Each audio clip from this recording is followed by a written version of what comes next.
ചിലവന് പൈസയൊന്നും ഇല്ലാതെ ഞാൻ 2016 വലിയ പ്രതിസന്ധി കൂടെ പോവാണ്.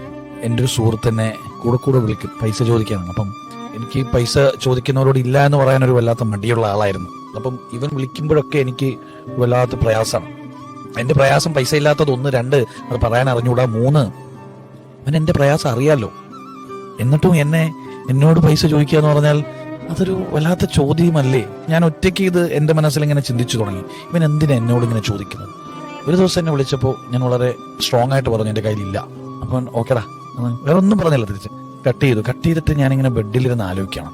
എന്നെ മൊത്തത്തിൽ അറിയുന്ന ഒരുത്തൻ, എൻ്റെ എല്ലാ സാമ്പത്തിക പ്രതിസന്ധിയും അറിയാം, എന്നാലും എന്നോട് ഇത് വീണ്ടും ചോദിക്കുമ്പോൾ ഞാൻ എൻ്റെ ഭാര്യയോട് പറഞ്ഞു, എന്തായാലും നമ്മൾ പൈസ കടം മേടിക്കാനിരിക്കാം, നമ്മളൊരു 500 ദിർഹംസ് കൂടുതൽ മേടിക്കും, ഇന്ന ആൾക്കും കൂടെ കൊടുക്കാണ്ട്.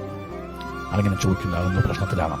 ഞാനപ്പോൾ ഭാര്യയോട് പറഞ്ഞപ്പോൾ അപ്പോഴാണ് ഞാൻ അതിന് ചിന്തിക്കുന്നത്, ഞാൻ ഇത്രയും പ്രശ്നത്തിലാണെന്ന് അറിഞ്ഞിട്ടും അവൻ എന്നോട് ചോദിക്കണമെങ്കിൽ അവൻ എന്നെ എങ്ങനെയായിരിക്കും പരിഗണിച്ചിട്ടുണ്ടാവുക.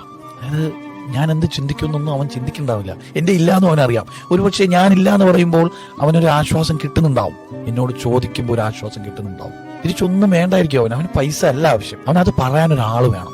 ഞാൻ 500 ദിർഹംസ് സംഘടിപ്പിച്ച് അവന് വിളിക്കുന്നുണ്ട്. അപ്പോൾ അവനോട് പറഞ്ഞ് ഞാൻ പൈസ കിട്ടി. ചില സമയത്ത് നിന്നോട് ഇതൊക്കെ പറയുമ്പോഴേ എനിക്ക് എന്തോ ഒരു ആശ്വാസമാണ്. ഞാൻ ചിന്തിച്ചത് അവൻ എന്നോട് പറയാം, ആശ്വാസമാണ്.